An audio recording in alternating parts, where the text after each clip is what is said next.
What's up, everybody? I'm on the road. Never done this before. What I'm doing right now is I'm making my exit from California. I am immigrating to the free country of Oklahoma. Been looking forward to this for a long time. Leave behind California it's a strange feeling. It's a liberating feeling. And though we're leaving behind a great church and great friends and a great family, there's a lot of good stuff in store for my family, and we're looking forward to the mission, journey, adventure in front of us. So, to say the least, I'm pretty excited, and I wanted to kind of give you a little bit of my take as I'm just driving down the road and thinking about things. I got a lot of stuff running through my head. Been listening to various podcasts and news sources and commentary on what's going on with the Russia-Ukraine thing. And, I'm sure some people, if you're listening to this, might be saying, Joe, you're going to get outside of your lane by giving any commentary upon this. And I don't think it's outside my lane. This is the day of battle. We talk about war. We talk about the stories that I've gone through, and on my podcast, stories that other people have gone through. And a lot of it involves war. And it looks like war is on the horizon. That's the short take on it. So, and then obviously if that happens, it's going to have major effects on all of us indirectly. And then for those in our military, some of you watch this channel are in the military, it's going to affect you very directly. So, yeah, it's something I'm going to speak to. So, my thoughts on this whole deal. I want to start out by saying that I believe Vladimir Putin is a murderous, disgusting thug of an individual. And he has done and is doing wicked things. No doubt about that. I also believe that the Ukrainian people are being oppressed by the Russian army, and that many innocent people are dying. There are many victims over there on the Ukrainian side. I also believe there's some victims on the Russian side too. As far as I'm hearing stories that some of these guys participating in the invasion supposedly didn't know they were doing an invasion. They thought it was like a training mission or something. And I've heard stories about these guys just saying, we had no idea, we don't want to be doing this. And there are many protests inside of Russia, people pushing back against the government and this military move into Ukraine. And they're saying, this should not be happening. This needs to stop. And they're getting locked away. And so, hey, on both sides of Ukraine and Russia, there are good people that are being victimized by this. And it's a tragedy, and it needs to stop. But I think that this is an extremely complicated issue. Extremely complicated. And before I really get too much into my thoughts, I want to say that it's very complicated, and I'm not wanting to put forth anything I'm saying as absolute fact or truth, okay? Because I think what is being shown out there is that we don't know a lot. And many things are being taken as fact that actually are not fact. And maybe they are, but we just don't know. We don't have the verification yet of a lot of things that are actively happening on the ground. And that is cause for us to pause and assess. And I think that we need to pause and assess. Those of us that are like watching the world go by right now, I mean, we're not going to make the decisions, right? It's not up to us. I think the decisions have already been made and decided. But in front of us, you really see the whole thing as a black and white story. It's Russia is bad, Ukraine is good, and you have to pick a side. And I really don't think that it's that simple. I think it's very complicated. And I'm very concerned about what we may be going into as a nation. For our military, what they may be undertaking in the next weeks, months, or a year. and then what we as a nation are going to go through with the ramifications of a military operation the size of what it could be, because it could be massive. This could be World War III that gets played out in front of our faces. And if that's the case, if this involves many nations in a complicated war in Europe, we're going to see a lot of lives lost. It's going to be bloody. It's going to affect everybody. And it's not going to just stay centered in Europe. Because we all know, goes without saying, that China's on the move and they're going to take Taiwan. And I can see us getting our hands tied up and dirty over in Europe with nothing left to do in the Pacific region. So, why is there a pause for thought here? Well, I have a memory, and I know you do too. And we need to have memories about us right now. Those that do not remember history are destined to repeat it. So why don't we go back in history a little bit as we keep the Russia-Ukraine equation in our minds? Let's go back. Let's talk about Iraq, the one that I fought in back in 2003. Remember what we did? We invaded Iraq in order to prevent Saddam Hussein from acquiring or possessing WMDs. They called them WMDs instead of nuclear weapons because he didn't have any nuclear weapons. And remember, we really never found anything. And I remember seeing, I think on Sean Hannity was claiming that we found the WMDs. And I talked to a Marine friend of mine within the last day, and he says that he remembers chemical weapons over there. And yeah, I have no doubt that Saddam had chemical weapons. I think that we saw evidence of his chemical weapon usage while some of us were fighting over there. Lots of countries have chemical weapons, biological weapons. I think that we've just seen a biological weapon get played out amongst the world population recently. So biological and chemical can be pretty easily manipulated to include a lot of different things other than, say, like mustard gas. And I know Saddam had, pretty sure he was using yellow cake and stuff like that. But there was this major intelligence push with Iraq in order to get us in the war. And remember, this country, the leadership of this country voted to go to war. It wasn't just George W. Bush's war. And of course they made George W. Bush out to be the worst of the worst. And remember the mantras, Bush lied, people died. But it wasn't Bush that necessarily took us to war. It was the voting of the Senate that took us to war. Hillary Clinton voted for it, and John McCain voted for it. Pretty sure Joe Biden voted for it. I'm pretty sure. I could be wrong. You can maybe fact check me on that. I always stand to be corrected if I'm incorrect. But we overwhelmingly voted to go to war in Iraq. And, as it turns out, we never found the WMDs, and then we stayed there a heck of a lot longer than we ever intended to. We lost many lives. Much blood was spilt upon the land of Iraq. And what good came of it as far as geopolitically, what good came of it? We ended up handing it off to ISIS. We ended up handing it back to essentially Kataib Hezbollah, which is a faction proxy group run by the Iranian regime. Iran now has a land bridge from Iran across Iraq into Syria and Lebanon so they can hit Israel.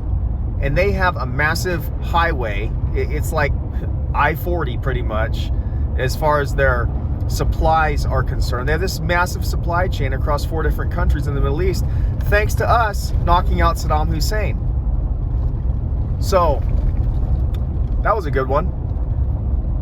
Afghanistan. We went to Afghanistan to go get bin Laden. We were there 20 years. I don't like that. A lot of blood spilt. The money? Yeah, money's money. When we're talking American lives, when we're talking not just lives lost, but legs lost, arms, eyes, traumatic brain injury, PTSD, you think about the carnage that we have experienced, that so many are still dealing with to this day from Iraq or Afghanistan. And what did we get out of Afghanistan? Let's move on. Remember the Arab Spring.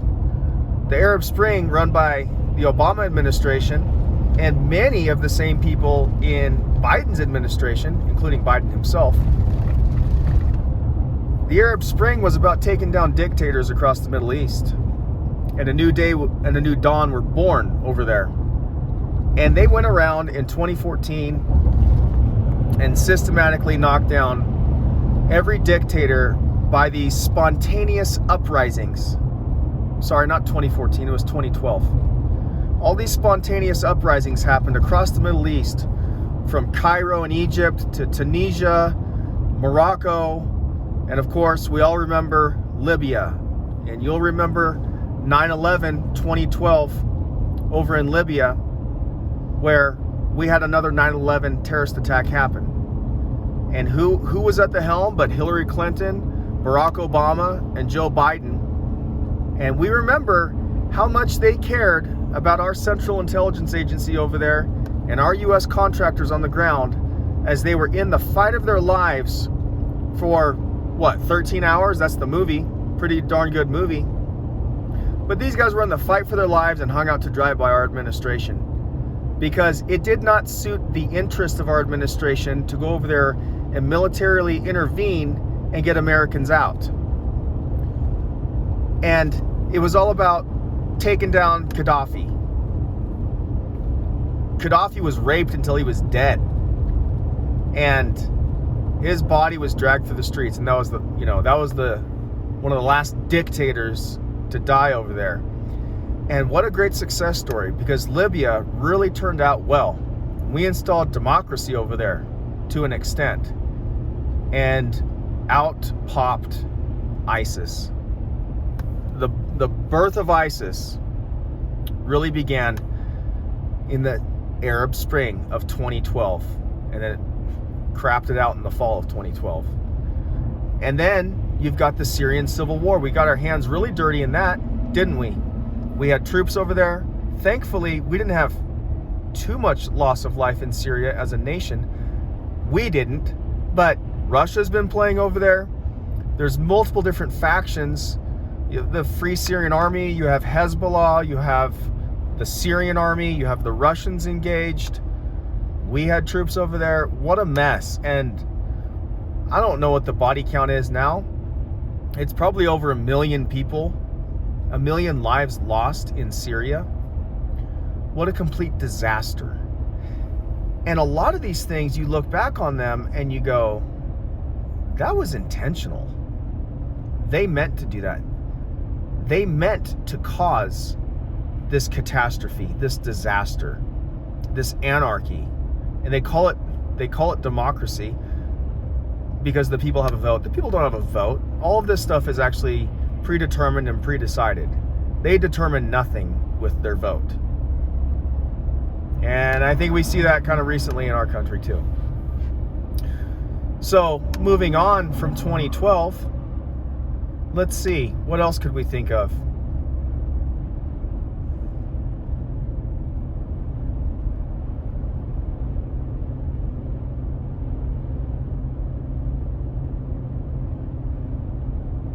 Let's get to Afghanistan.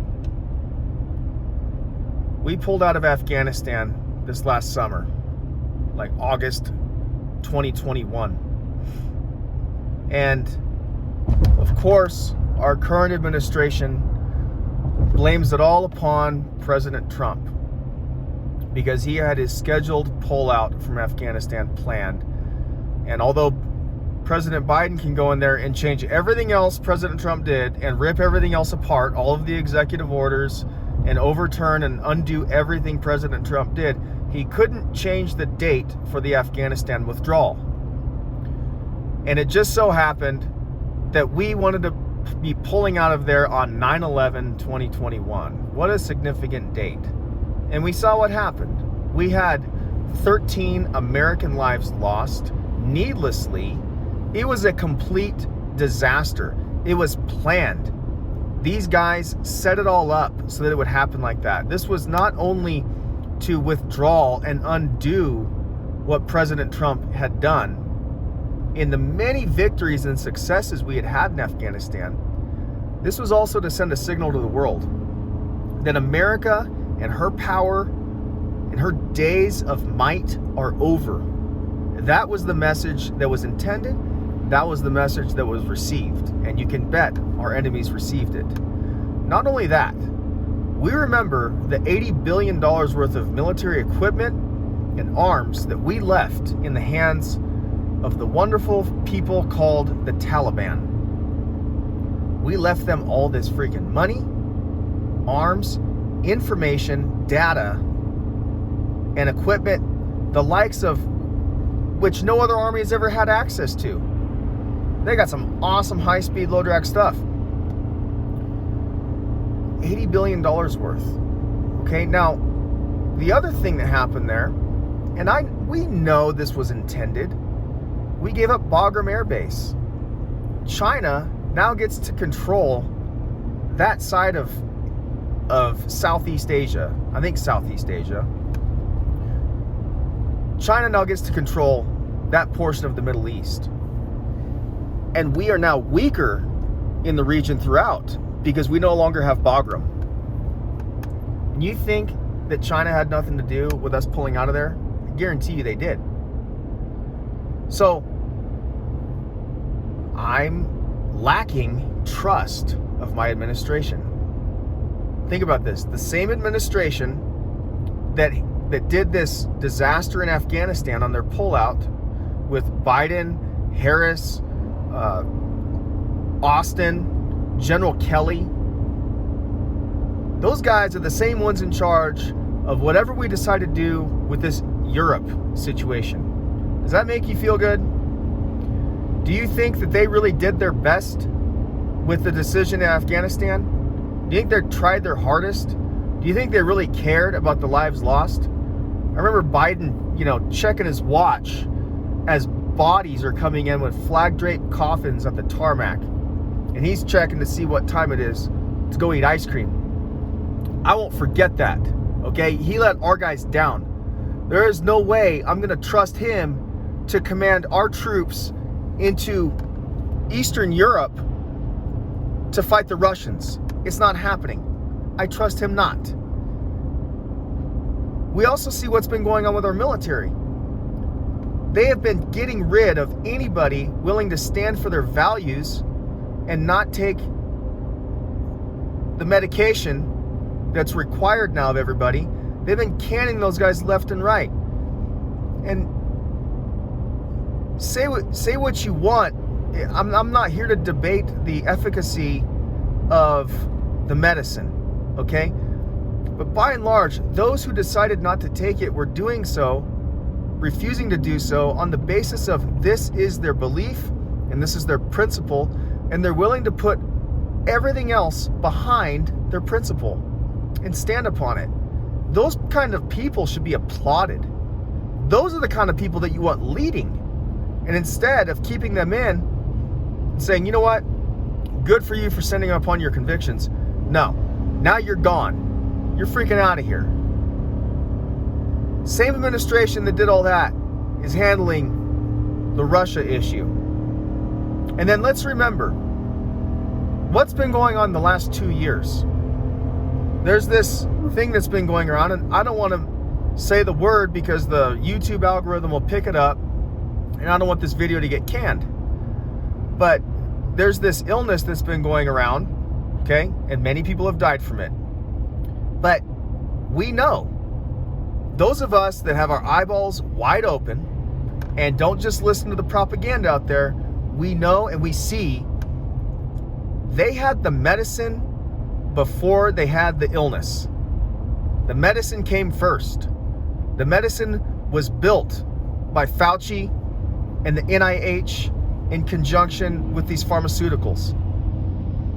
And then the NIH, Fauci, and the pharmaceuticals, they got together and they came up with the illness. Do you trust them? If they're the ones that came up with all that, Why would I trust them and their advice and their direction for me to take the medicine? Makes no sense. You just tried to kill me. Now you're telling me how to heal myself? Not gonna freaking happen. So I say all that, all this history of what's been going on in this country, I'd say for the last 20 years, because I don't trust them. I don't take them at their word. The only time I'll take them at their word is when they're caught on an undercover video and they're sitting there drinking cocktails and they spill out what they really mean and what they really intend. That's when I take them at their word. Other than that, if they tell me they want to help me and they're trying to do something good, I look a little bit deeper, because there's nothing but lies out there.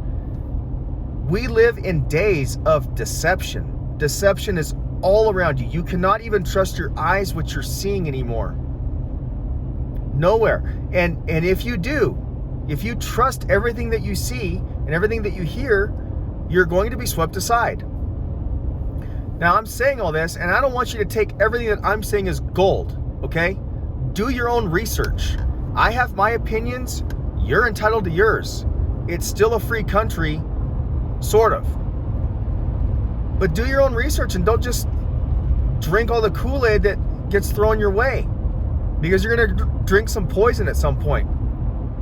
So, like right now with this whole issue in Europe, it's being set up as it's a two-sided coin.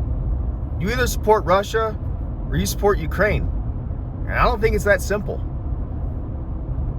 And I don't think that the people we have at the helm that are telling us what we need to do and what they're going to do, I don't trust them as far as I can throw them.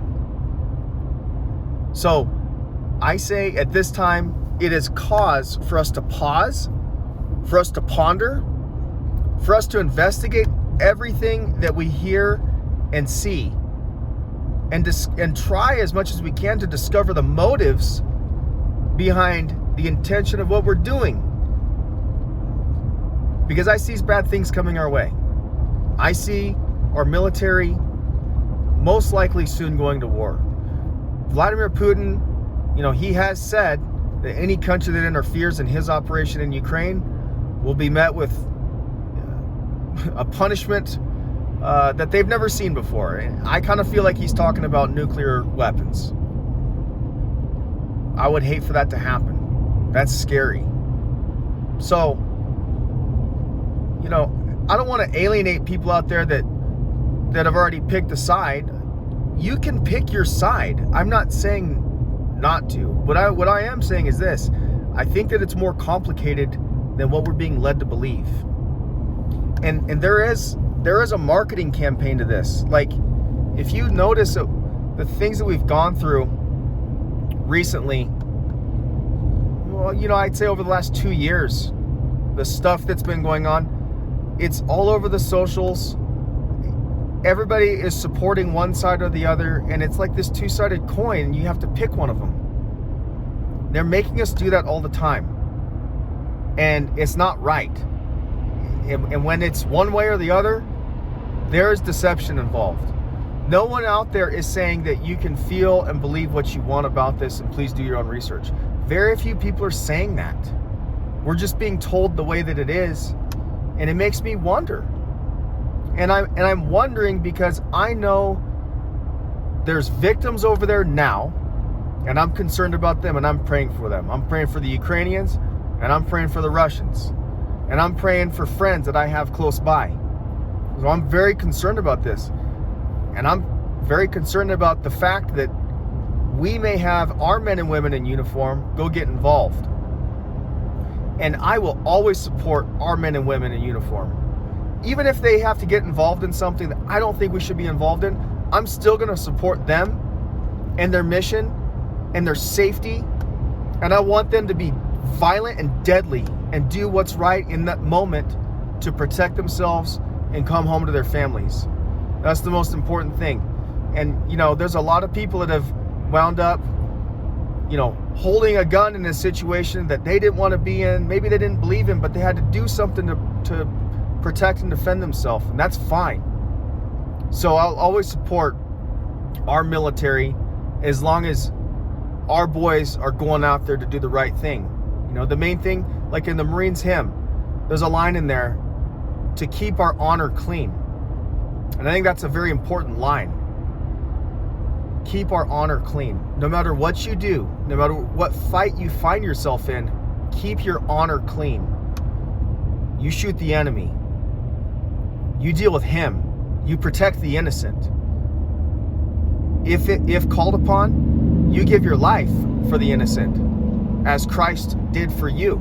He's the ultimate example of sacrifice. So, shoot, I don't know what's going to happen, and I don't know all the facts. So I want to be very clear about that as I'm commenting on this issue. We just don't know everything. And there's a lot that we're not being told. There's a lot that our administration doesn't want us to know. There's a lot that Putin doesn't want us to know. And I think that this calls for us to closely investigate. So what do you do? Here's, I guess, kind of like the point of all this. What do we do now? What do you do now? You need to draw close to the Lord.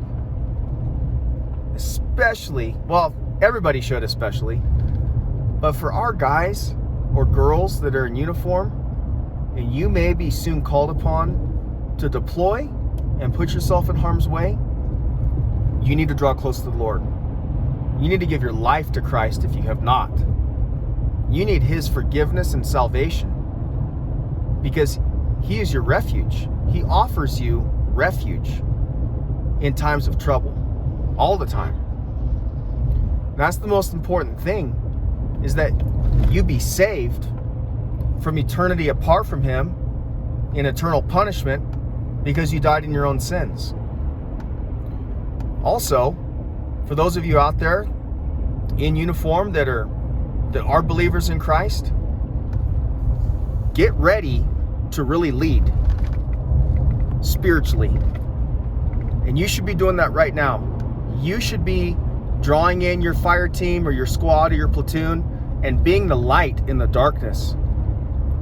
Because there's people all around you, and they know what the end result of this could be, and they're scared. Nobody wants to die.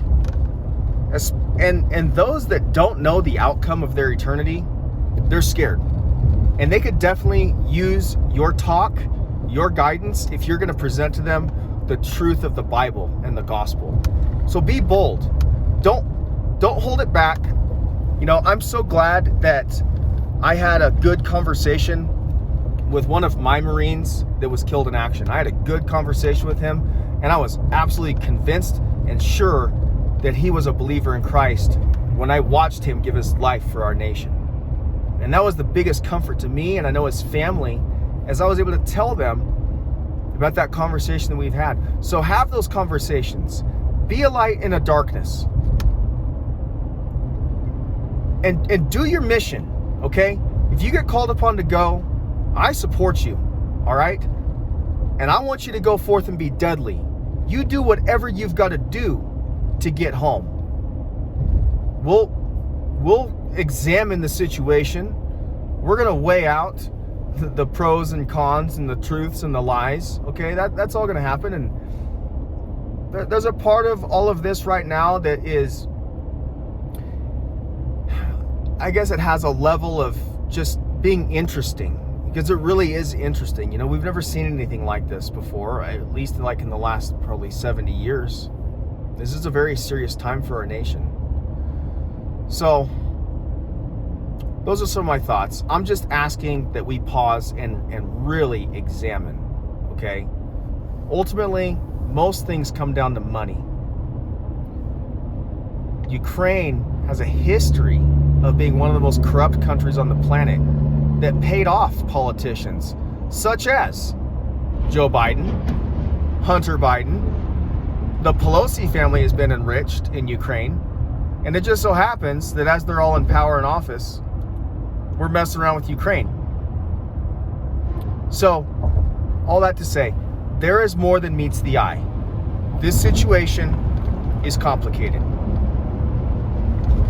please don't take everything I say on this as news or me presenting it as facts. I'm not. I'm just asking. Let us be investigative. I'll see you next time. Day of Battle out. Sorry for the bumps. It's bumpy.